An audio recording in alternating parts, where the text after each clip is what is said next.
तयार झालं आहे आपलं चमचमीत आणि झणझणीत असं बेसन पिठलं. दुपारच्या वेळेत खाण्यासाठी मेनू उत्तम आहे. तुम्हीही करून बघा. आवडल्यास लाईक, कमेंट आणि सबस्क्राईब करायला विसरू नका फ्रेंड्स. हॅलो फ्रेंड्स, कसे आहात? आज मी बनवते पिठलं. पिठल्यासाठी मला लागणारं साहित्य आहे. इकडे तीन छोटे चमचे मी बेसन पीठ घेतलेलं आहे. एक मोठा कांदा, कढीपत्ता, कोथिंबीर, 10-12 पाकळ्या लसूण ठेचून घेतला आहे. अर्धा टोमॅटो आहे आणि हा मिरची, लसूण आणि आलं जिरं घालून केलेला ठेचा आहे. मी तो प्रत्येक भाजीत वापरते, त्यामुळे चव छान लागते. तर आपण आता पिठलं बनवूया.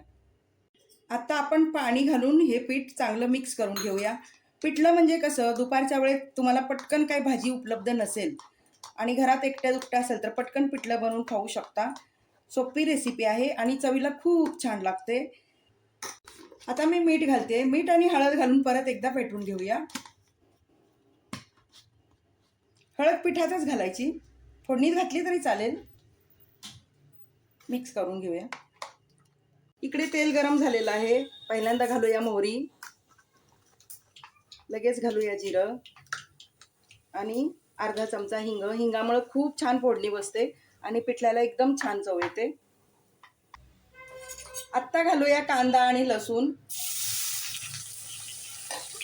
कांदा लसूण छान तळून घेऊया. कांदा लसूण छान तळून झालेला आहे. घालूया मिरचीचा ठेचा, कढीपत्ता आणि टोमॅटो. हे सगळं आपण छान परतून घेऊन टोमॅटो नरम करून घ्यायचा.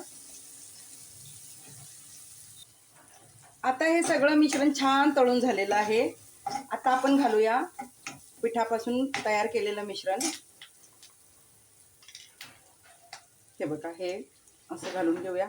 हळद तुम्ही तळताना घातली तरी चालते, वरून घातली तरी चालते आणि पिठात घातली तरी चालते. मी पिठातच घालते कारण छान मिक्स होते. आणि पिठल्याला कोणी झुणका बोलतं.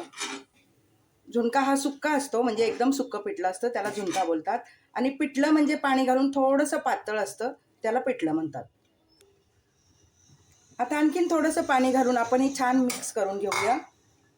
चवीला खूप छान लागतं. दुपारच्या वेळेत भाकरी शिल्लक असेल किंवा शिळ्या भाकरी बरोबर तर खूप छान लागतं. आम्ही लहानपणी गावाला शिळी भाकरी राहिली की पिठलं आमच्या घरी हमखास बनवलं जायचं. शिळ्या भाकरी बरोबर तर अप्रतिम लागतंच. पण दुपारच्या वेळेत तुमच्याकडे भाकरी, चपाती कशासोबतही तुम्ही खाऊ शकता. अगदी ब्रेडसोबत सुद्धा छान लागतं. तर करून बघा.